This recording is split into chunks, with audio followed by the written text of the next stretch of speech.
Welcome back to Foundry Talks. I'm Rachel Stoyanovsky, and today I'm so excited to be joined by Carly DeFilippo, who is the co-founder of Cognoscenti Creative. So, Carly, welcome to the podcast. Thank you so much. Excited to be here.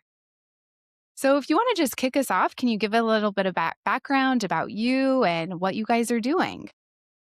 Sure. So my business is just my sister and myself.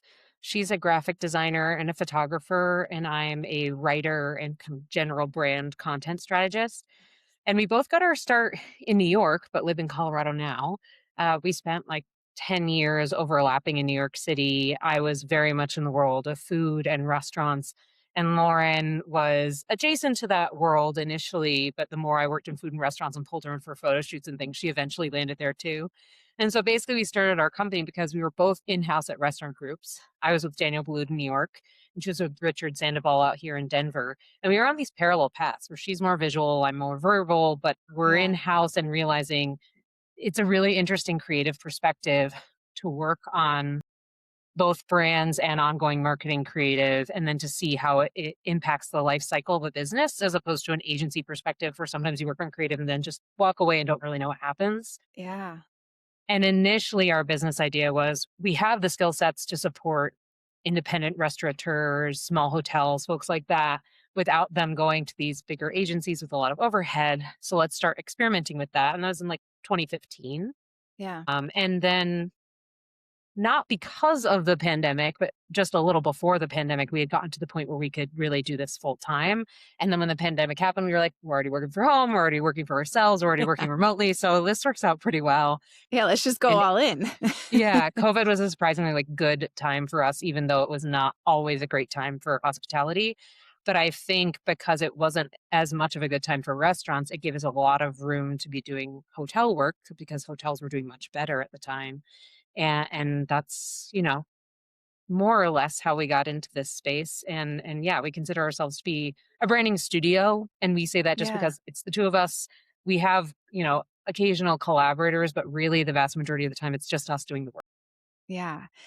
I love that. And did you find that there was something when you got that opportunity to work more with hotels that you were like, actually, I really love this side of hospitality, versus F&B? Did you kind of like discover that, or was that something that you kind of always knew you were passionate about? It was something that really kind of happened organically. I don't know if, as is so often the case with entrepreneurs, I don't know if it was so much of a conscious decision of like, we want to work in hotels Yeah. as we met these really great operators in Buena Vista, Colorado. They own the Surf Hotel, the Surf Chateau, and now the Surf House, as well as a number of like rental properties in that area. Yeah. Um, and they were non-traditional and we were non-traditional. And it was really more of a fit of like, okay, this seems like a good entry point. Let's do this. And then through doing the branding for the Surf Hotel specifically, we got quite a lot of recognition locally and even nationally. And that's kind of how our Yeah. hotel portfolio started very early on. Yeah. That's I guess the amazing. biggest difference is just like the length of time you have to make an impression on a guest. Other than that, it's Yeah. quite similar. Yeah.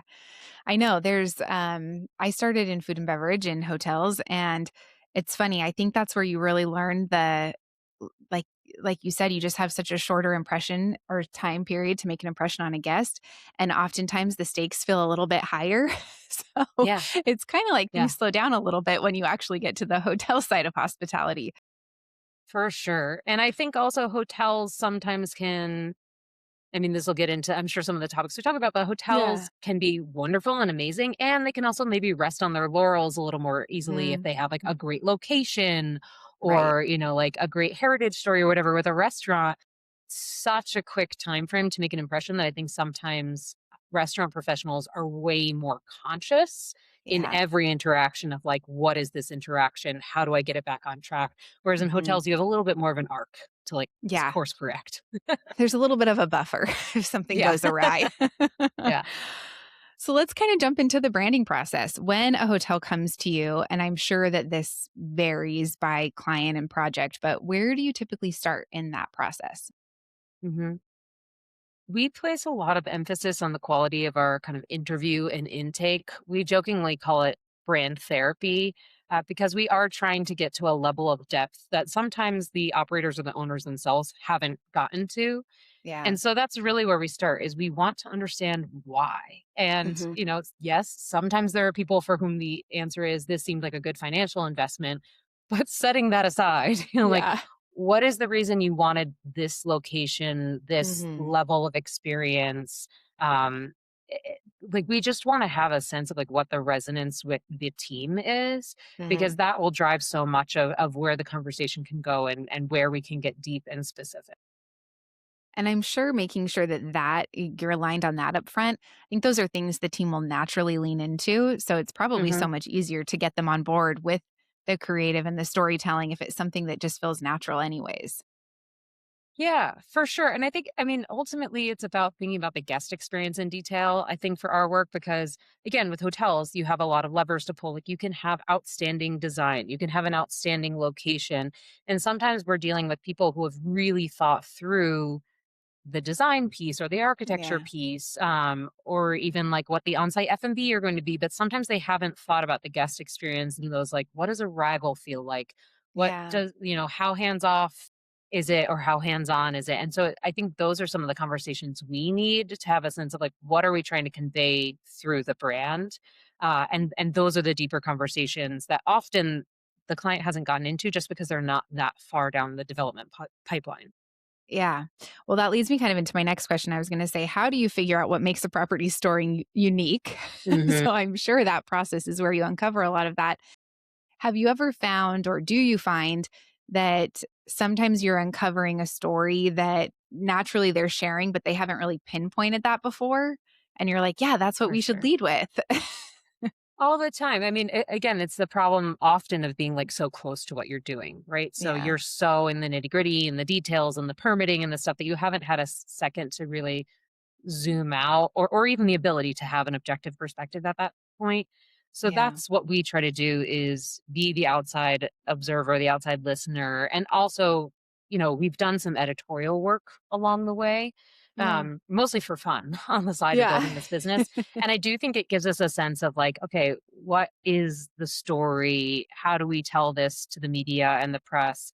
Especially in a time when, people who work in journalism have such short time frames to get anything Yeah. done now. They're just cranking it out. So you have to get Yeah. really clear and specific, or else you're essentially leaving it open to someone else's interpretation.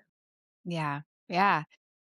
Yeah. And I think it's I love when you're able to do that with a partner like that because I think there's sometimes things you haven't thought about, but like just innately you were excited about it or it drew you to it, but you couldn't figure out how to articulate it. So working with For someone sure. that has that perspective and like, yeah, this won't influence branding. It'll also influence the guest experience and maybe what you're doing on the PR front. And it just kind of really covers everything. It's all encompassing. And there's definitely an aspect of moving from the aspirational to the tangible. It's like if this Yeah. is going to be core to your brand and what you stand for, can you keep that consistent day to day? Is it a sustainable choice? Because I think Yeah. a lot of people who work in hospitality are very inspired and passionate, but then there's some practical things where it's like, can you commit to this? Yeah. And so we also try to push people to think in that manner. Like, is this actually, Yeah. we were just talking to a client about, are they going to have a dog on the property? It's like, can you commit to the dog before we illustrate the dog? This is a very real Yeah. question. Yeah. Are we actually gonna have a home for the dog? Who takes care Yeah. of the dog? Like, yes, Yeah. it's great in theory, but when it really comes down to it, oh man. Okay, well, kind of in that same vein, how do you balance what maybe a client comes to you and says they want versus maybe who they actually are or kind of what you see them as? hmm I mean, we definitely leave room early on to get a sense of what they're drawn to and their preferences. But as we get deeper into the process, it's our responsibility, honestly, as professionals, Yeah. to not just cater to what they personally like, but to think about what suits the project.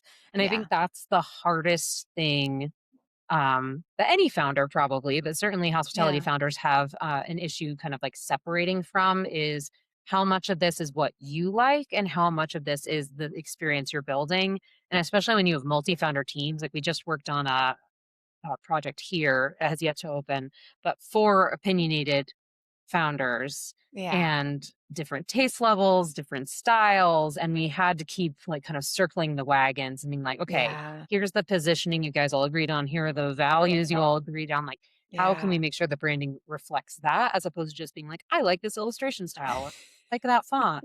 And it is hard. It's definitely like Yeah. a lot of repetition. Yeah, and I think it's important to I mean, 1, to make sure everyone's on the same page, which I'm sure that sounds like that is a challenge in itself, but then Mhm. also to make sure you aren't just putting fonts that they like, that there's a Yeah, reason and, like, a strategy behind the recommendations that you and Lauren are making. 100%. Yeah. Yeah. And I mean, that's the way we look at brands too. I mean, certainly there are things that catch our eye. We're Yeah. like, oh, that's a cool brand or something. But like more often than not, what's really impressive is a consistent experience where the brand Yeah. reflects the experience, where everything's really thought through and cohesive. Yeah. Um, my sister is literally in Sea, or she just was in Sea Ranch over the weekend, and I'll use them as an example. I like an amazing hotel, obviously by reputation. I've never been there, but when I first looked at their website, I was like, this isn't quite what I expected in terms of the branding. Yeah. There's a deep design history there. It makes a lot of sense.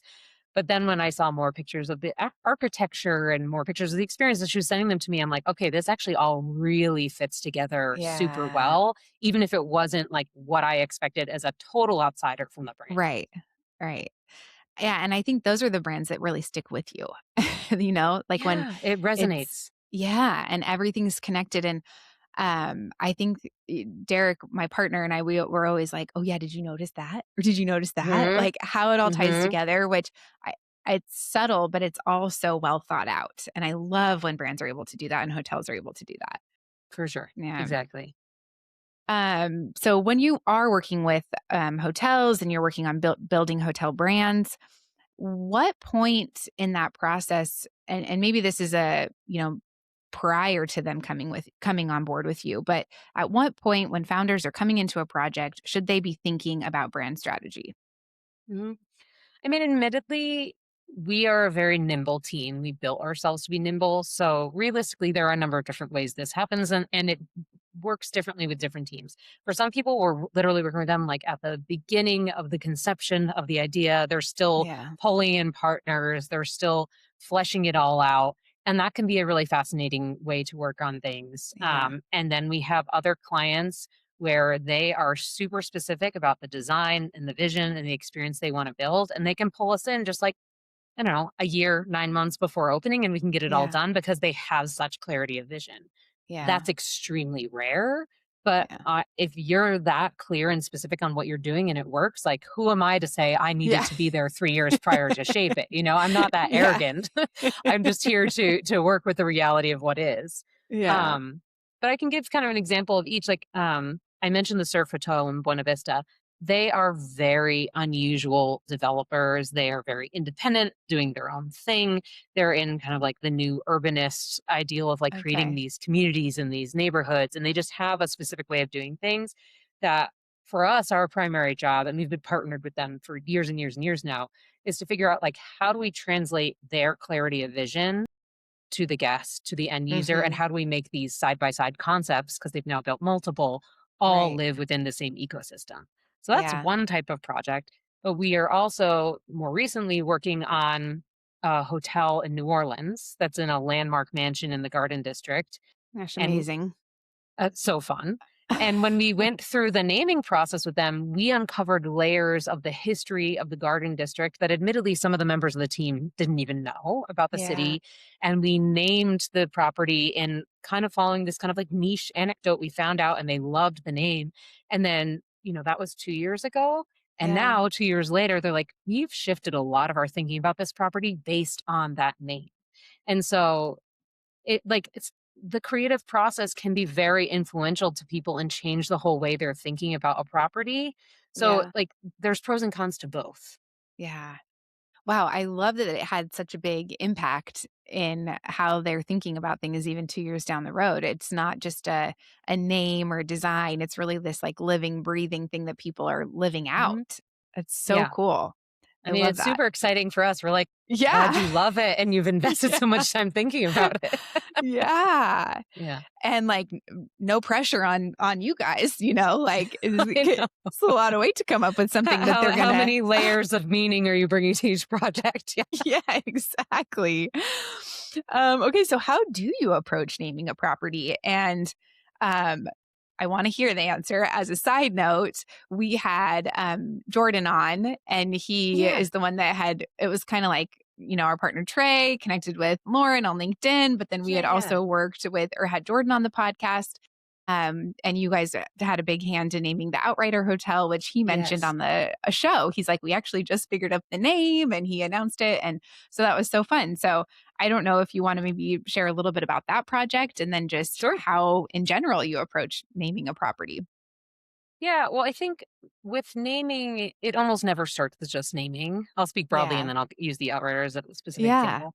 Um, it really you're identifying all these different layers of like what you want the experience to be like. So, example, like how high end is it? How approachable is it? Like names have energy. So even Yeah. beyond like the meaning behind the name, there are names that will convey a luxury experience. There are names that will convey a more kind of like, outdoorsy, adventurous experience. There's just so many different directions you can take it in. And so I think a lot about the energy of names. Also, like, do you like short names? Do you like long names? We do an exercise with our naming clients where we show them a list of, say, 20 or 30 names of existing hotels that are Yeah. broadly in their category and get Yeah. some impulses from them about like what do you like, and sometimes it's just like these really short staccato names or sometimes Hmm. it's these really poetic names. And so like there's a lot that goes into creating clear guidelines for us of what naming success would feel like, and then you layer in the meaning. So the meaning is Yeah. actually what comes last. Yeah. We want to get kind of like that gut check sense of what people are drawn to and what they feel works energetically. And then the Yeah. meaning comes last. So the Outrider, the big challenge there being in Manitou Springs is that the Colorado kind of like outdoor adventure market is so saturated and there's so Yeah. many tropes for us. And obviously we know them well living in Colorado. Yeah. So we're looking for a level of nuance that just makes sense to the property and has the right energy, but just also doesn't feel like blah, I've seen this before. And so with them, there were lots of different themes we were exploring. I mean, Manitou Springs has a history of mineral springs, and so we went down that path and kind of like the wellness, health, Yeah. community vibe there for a minute. And then also the Pikes Peak region, which is Pikes Peak is just outside Manitou Springs. There were all these intrepid explorers who were mountaineering basically before mountaineering, Was a equipment thing. even existed. Yeah, it's just like all these people who just like went out there and went ahead and blazed the trail. And so that's kind of where the Outrider concept came from, was this trailblazing idea. But it was important to us that it also not be so epically adventurous of a name that it's like if you haven't bagged 10 14ers, which I realize it's so Colorado of me to say it that way, at the 14,000-foot peaks. Feet. If you haven't already done like all the 14ers, you can't stay Yeah. here. Like we want people who are on like an Instagram road trip to be able to come to this hotel too. Yeah. And so we needed to have a name that felt intriguing and adventurous and rooted in the place, but also didn't have this sense of like exclusivity in the intensity of the outdoorsmanship, for lack of a better word. Yeah. Yeah. Um, yeah. Well, we think it's such a cool name. And Jordan shared a little bit about the process and that one of the challenges was coming up with a name that would fit if he opened a hotel or him and his partner opened a hotel that Hmm. wasn't in Manitou Springs. He's Yeah. like, we wanted a name that would fit, like if we opened something maybe by the beach and he's like, so a lot of thought went into picking something that still had a strong meaning, but could kind of resonate in different areas. And I Hmm. just, when he shared that, I thought that that was just such a thoughtful and strategic approach to even think that far down the road and to make sure that it's not something that you just like, but that does have a cool For meaning that sure. can translate in other areas too. For sure. Yeah. And Jordan gets a lot of credit for that. I mean, when I'm when I'm naming a hotel, even if I know someone wants to expand beyond that location, I'm Yeah. ultimately focusing on like the hotel we have in front of us, Yeah. or that will be in front of us when I'm Yeah. gaining my inspiration. But that was in the back of my head. Like, if we can Yeah. find options that feel true to this place, but also could work somewhere else, like Mhm. ding, ding, ding, extra points. Right. But I will also always be honest with clients. Like, Yeah. we're not going to name for a hypothetical future hotel. It has Yeah. to first be rooted in reality, and then if we can find something flexible enough, amazing. But I Yeah. never wanna end up with a more generic, lower Sounding. quality option just to leave flexibility. Yeah, 100%. And I think it's great for hotels to find partners like you that will push back on some of those things and not just Yeah. say, "Yeah, sure," because Yeah. you're not gonna. I think that's something that I've seen in working with certain partners in other things too, like photography or videography or whatever it may be. And sometimes it's just, oh, that's just what the owner wants. Okay, yeah, we'll do that. But it's not like you're working with them because you want their expertise and you want someone that's going to actually say, "Hey, I think we need to think about this again. Like this is what we're focused on. This is why. Let's not get so carried away that we forget the strategy that's kind of rooting us Right. to everything." And honestly, that's one of the reasons why strategy work is so important. And when Lauren and I first founded this company, we weren't doing a lot of strategy. We were just kind of Yeah. doing the execution piece. And as we've gotten further along, the strategy has become so important because that's how you get everyone on the same page. That's how you get everyone to Yeah. understand what's best for the property. And there's a difference as a creative between ego and experience. Like, Lauren and I have certainly made things that were not necessarily to our taste. They were more Right. for a different audience, or, for the founder or whatever. But the question is, does it align with the concept? It's not about any Yeah. person's taste or any person's, opinion of what is best. But if we have the experience to know, like, this is not going to serve your business, we're always going to speak up because we, like I said, coming from in house hospitality backgrounds, we Yeah. know what it is to make something and then live with it. And I Yeah. think that, we never want to set up someone, especially independent operators, for failure, even if it might please them in the moment. Like, that's Right. not doing them or us a service. Yeah. And I think that's when you lose the longevity of the partnerships and how Yeah. successful something can become is, Hmm. you just kind of takes away that integrity piece of it. For sure. Um, what are some of the biggest branding cliches you see in hospitality and how do you help clients steer away from them? I mean, I think I already named like kind of what's going on in this like mountain outdoor market when I was talking about the outrider. So I'll put that aside because Yeah. we see a lot of that being out here. But I think Yeah. more broadly, because we don't just work in Colorado, we have clients in New York and New Orleans and California and even Arkansas. Like, we've worked in a lot of Yeah. different places. I feel like luxury is the one that repeatedly comes up as an idea that people are tangoing with. And I always want people to be really careful about, like, what does luxury mean to you? Should we even be using the word luxury? All of that. Yeah. But in hospitality, it can be executed well in so many different ways, and it can be executed poorly in infinitely more. And Yeah. I just think that, like, there's different ways to convey thoughtfulness and care, which is ultimately what luxury is.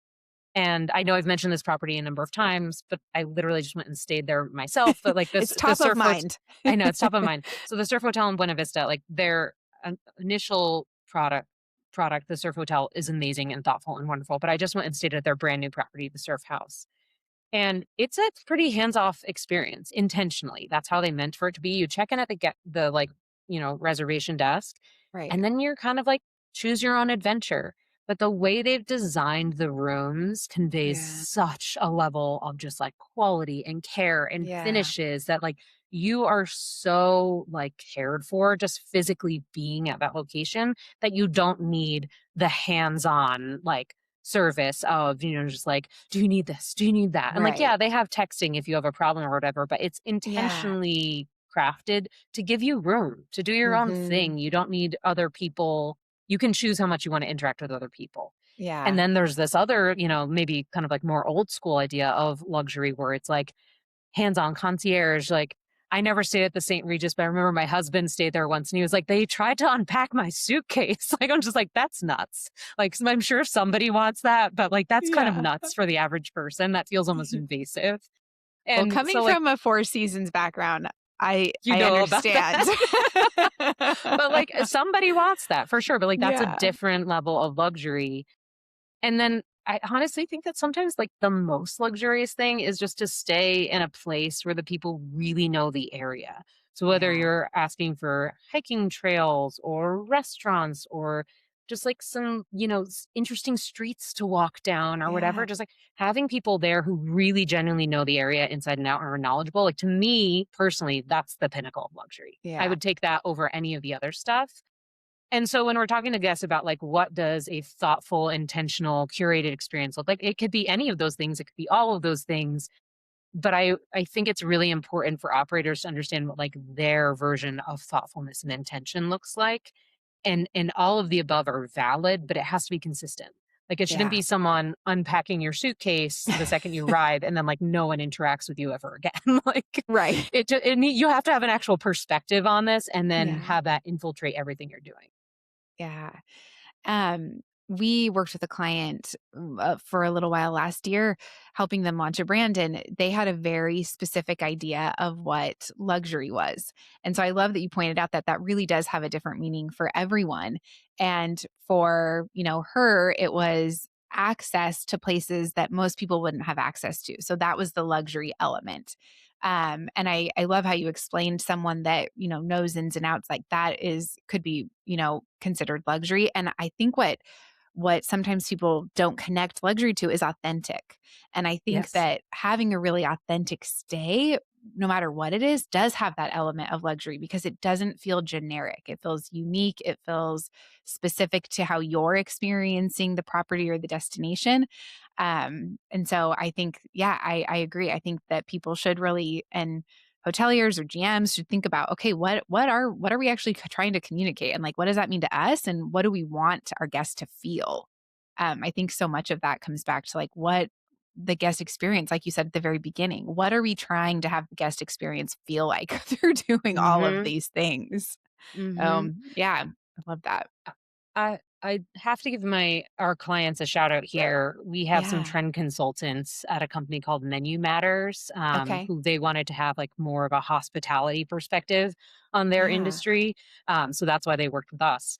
Yeah. But they put out their trend report this year, and I found a lot of inspiration in it because in the age of AI Uh-huh. and cancel culture and all of these things that kind of have everybody heading towards like the middle Yeah. or, the consensus. I feel like having a distinct, unique, opinionated point of view is one of the Mhm. best ways for brands in any space, but certainly in hospitality to stand Yeah. out. Yeah. People want things that feel real. People want things that feel authentic. People want things that feel unusual or out there or Yeah. weird. Like I mentioned, we work in New Orleans. One of the cool things about being in New Orleans, whether it's hospitality or anything else, is it's a Yeah. place where people stick their neck out. They Yeah. color outside the lines. It is a place where doing the anomaly is normalized. And that's why it's such a lovely place to spend time. Yeah. And I do think there is a danger um, in the age of like kind of like social surveillance and the AIification of everything Mhm. that people will just end up with these very generic outcomes. And it does not Yeah. help you stand out. And it certainly doesn't make your team feel inspired to work there. Yeah, not at all. I love that. It brought up a couple things. Our brand strat or who our head of strategy, his name's Derek, and he does this exercise when we're working with clients where he'll put photography of like the competitors in the local area all together, but without any logos. And he'll like, pull it up and be like, which one's yours? And oftentimes they Interesting. Yeah, can't yeah. tell. And then he'll, Hmm. flash and all the logos come up. And I think that you're right. People get so afraid of staying true to who they are because they don't want to offend. They don't want to be too different. They want to please the masses. But really, like, you have to just lean into what makes you different. That is what people Yes. remember. And Yeah. um, we see this on even on something like as silly as LinkedIn. Not silly, we love LinkedIn, but even on places Hmm. like LinkedIn, we had a guest on and his name's Corey Falter, and he was like, I'm so tired of seeing everyone's generic responses on LinkedIn from my community of professionals. Like, we're all in the same industry. Why are we tiptoeing around stuff? Like, be Yeah. respectful and polite, but if you don't agree or you have a different opinion, like, please share it, Yeah, like, or even the fact that, like, suddenly there's, like, a certain way that you should format your LinkedIn posts or whatever yes. social post, and everyone's doing this, like, broken up line thing, and I'm just Yes. like, "I don't know. I don't have the energy to play this game. If I'm gonna write something, I'm just gonna write like me, and that's the end of the day, and Yeah. let's move forward." Like No, but I think that's when people find the real connection and the authenticity in it, and I think that that is, same could be said for hospitality and hotels and brands, like, for sure. that doesn't go away, and I think you nailed it. We are all getting a little bit afraid to veer too outside the Mhm. lines, and yeah, we're missing out on really great experiences, I think. Absolutely. Yeah. Yeah. Well, we talked a little bit about storytelling and the guest experience, and Mhm. you shared that you want to make sure that the brand can actually match what the guest experience is on the ground and what they're actually experiencing. Have you come across any projects where maybe that wasn't happening or you had Mhm. to pivot, anything like that? Yeah, I mean, I think I I'm trying to think of a specific or project example while I'm Yeah. talking, but I think setting expectations is one of the things you have an opportunity to do with branding. And I'm not just talking about like the logo design, certainly that, but like Yeah. certainly branding writ large. Like, what does the tone of voice you talk with sound like? How does that extend? Like, what does your color palette feel like? All of these Yeah. things kind of cohesively set the foundation for what people anticipate before they get to your property, and then you can get as nitty-gritty as kind of like, what do your pre-arrival communications do? That's, Yeah. I think, a huge missed opportunity. The vast Yeah. majority of hotels do not seem to do this or do it well. Pre-arrival communications, it conveys thoughtfulness, it conveys care, but it's also a key opportunity to set the expectation of like, what is this going to be like in Yeah. very nice terms. Yeah. um and so, there's always an element of, like, balancing aspiration with reality in hotels. And I can't think of, like, a specific example where it had gone awry and we had to course Yeah. correct. We're doing a lot of advanced course correction in our work Right. where we talk about, Right. like, are you really going to get a Great Get Dane that. for your property, as an example. Or, like, how I'll go back to the New Orleans project we're working on because it's Yeah. about to go public. It's called The Wit, and it's in the Garden District, and, the name comes from Walt Whitman, so they've kind of got this kind of, like, Love it. poetic, like, literary Yeah. inspired thing they're working with now. He spent a short but important amount of time, in New Orleans before he wrote Leaves of Grass, so that's kind Okay. of the interesting connection there. But, one of the things they're dealing with is they have this very lavish, like, gorgeous and potentially imposing mansion that Mm. they're working with, and they're trying to invite people in to truly inhabit this space. Yeah. Yes, it's going to be elevated. Yes, it's going to be a destination for events, but also, like, you should feel comfortable to come in here on a Tuesday and have a Yeah. coffee or have a cocktail with a friend and, like, relax. Yeah. And so a lot of our brand work with them is thinking about, how do we convey, yes, certainly this is gorgeous and you're going to feel Yeah. transported, but also like, you're welcome here. Come in. Don't just walk up to it and go, I don't know if this is for me. And so, like, we do a lot of strategy around things like that, which is, how do you communicate in a way that makes people feel invited? Or how do you Mhm. communicate in a way that makes people know, don't wear t-shirt and flip flops? I mean, there's all different levers you need Yeah. to pull. Yeah. And I love that you talked about that because I think so many people don't connect that a lot of that has to do with branding, Oh my you gosh, know? yes. And it really does. And I think, even just the way that you phrase signage, I think can Mhm. impact how people are thinking, oh, can I just come in here? Am I allowed? Yes, or exactly. yeah. Yeah, And agree, you don't want people just coming in and kicking off their shoes, but come in, feel relaxed, feel like you can. And yeah, I think that gives the staff a great opportunity to, when staff really gets like behind the branding, I think it helps influence how the level of professionalism that they take with guests as well. for sure. Are they just yes, what can I get you? Or is it, oh, welcome back, Mr. Smith. How was your trip? Or Mhm. whatever it may be. And that defines who your guest is. Like, way, way Yeah. back when I was in college. One of my hospitality jobs was I was working at a place called The Country Club as a cocktail waitress. And someone informed me one day, they're like, you don't speak to the guests unless you're spoken to. And I was like, really? I'm like, that exists? But like, there's a person who wants that experience. And so, like Yeah. it is a spectrum and you need to Yeah. figure out how to communicate where you sit on that spectrum. Yeah. Have you wanted to go back and redo the branding for the country club? Honestly, I have not Googled them, but maybe. Maybe A they fun need little branding. project. Yeah. Yeah, that's really funny. Haven't looked them up. Oh, that's hilarious. How do you, if a hotel comes to you, or I guess this is kind of, if it could be clear from the get go, but if a brand comes to you and they don't know if they need to do a full rebrand or a refresh, how do you help determine that? It's about the business goals, Okay. ultimately. I think if they're just have these kind of like creative goals that are not rooted in tangible everyday business goals, then it's going Yeah. to remain this amorphous goal. To use the word goal 15 times. But no, it really comes down with what they're trying to achieve. Yeah. Um, and I think if we have a deep understanding of like what the business objective is, we can backfill creative recommendations that will get them there.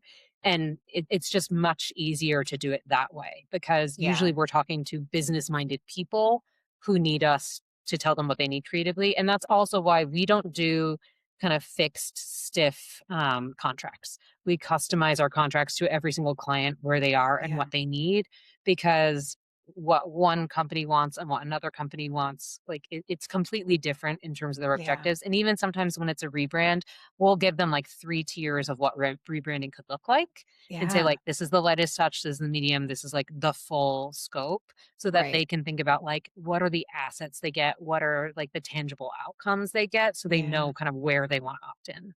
Yeah. I love that you are presenting it to them in a way that shows not only the assets, but also the outcomes that they're receiving. Mhm. And I think for so many people, it I think sometimes it's hard to connect, like, it is more than a logo. It is more than just the Mhm. color palette. These are, like, business objectives so that we are helping get to those goals, and, Mhm. so I think that that's such a smart approach and really great, especially for independent and boutique hotels who maybe don't have Mhm. the largest team, to kind of feel like we have a true partner and an ally who's not just providing us this asset. They really have our, like, bigger objective business goals in mind while Mhm. working together on this. I think Yeah. it's such a value that not a lot of the traditional agencies are providing. Well, I've never worked in house at a traditional agency. I've only freelanced for them on projects. Yeah. So I can't speak to how traditionally they pull together their contracts, but I would imagine that they probably don't have the level of flexibility that we do to Yeah. customize things just based on the level of like employees and overhead, et cetera, Yeah. that they're operating with. Yeah, for sure. We have found that a lot as well.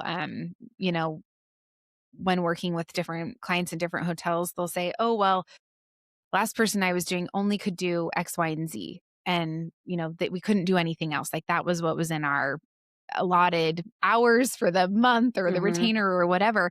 And I think that that's just the nature of what it is. I mean, of course, you can't just do everything for everyone, but Mhm. being smaller and being able to be more nimble, as you mentioned, is just such an asset, I think, for properties that need a little bit more of a hands on approach because everyone is so different. Mhm.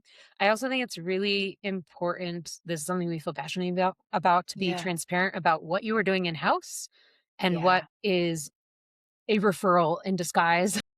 There's a lot of white labeling of creative work. It's one of the things I feel most passionately about that we Yeah. should really be giving credit where credit is due. And if someone else is doing the work, we should introduce them to the client.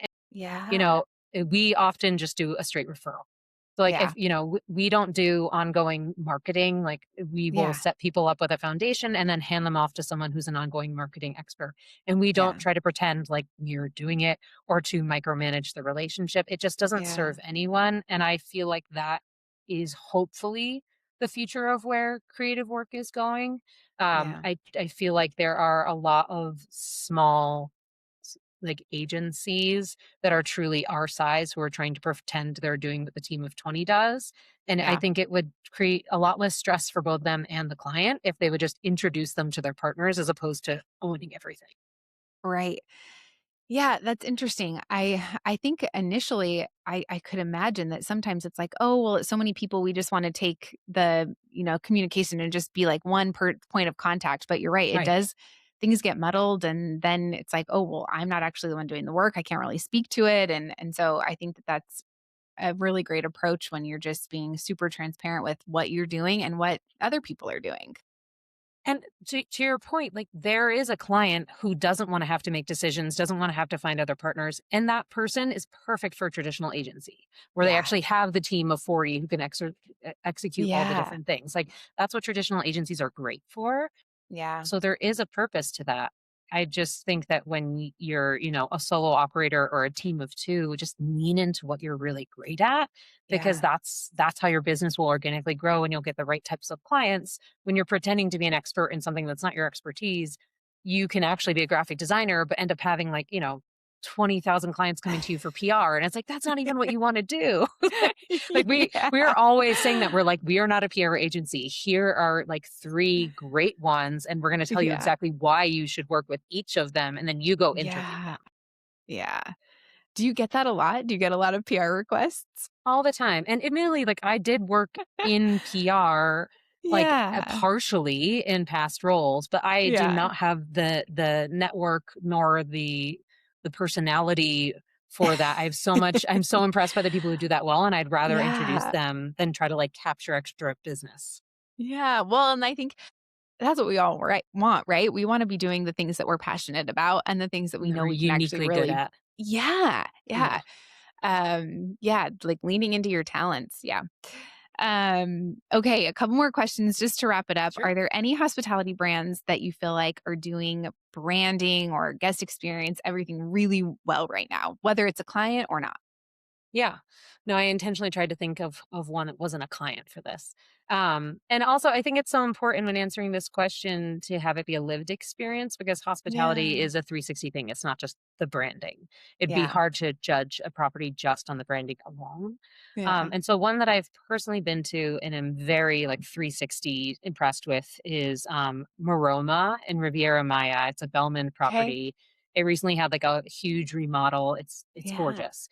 It's definitely one of the most luxe travel experiences I've personally Yeah. had. But what I thought was interesting was that it wasn't just kind of like rote, typical luxury. They were so thoughtful about it. And there were just, what I remember most was there was a consistency in the story they were telling. There was a real deep respect for the environment surrounding the property. They had a native bee sanctuary there that you could go tour and like learn about this area of the Yucatan. I mean, it was like really deep Yeah. and profound. And then the effort they made to delight just like in Mm. small ways all the time. Like when you went to Yeah. breakfast in the morning, there was this older Mexican woman making the tortillas fresh, and you could watch her do that. And I just felt like it brought a level of respect to the artisanal craftsmanship of that, small but like Yeah. instrumental component of the meals. Or Yeah. even like you'd be lounging by the pool and they would just like pass by with this like delightful snack that you weren't expecting or even in like your rooms with the turn down service, there were just all these special touch points that were so incredibly thoughtful but not overbearing.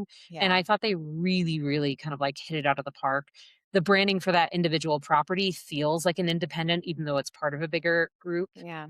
And then, Bellmond is not a group I was super aware of as a traveler before that, but now I certainly follow them. And the level of kind of like cinematic storytelling they have, it just like there are so many corporate groups that are known for luxury, but very few that I think do that level of evocative storytelling. So I'm very, Yeah. very impressed. It makes me want to like save up my pennies to stay at Yeah. another Bellman property.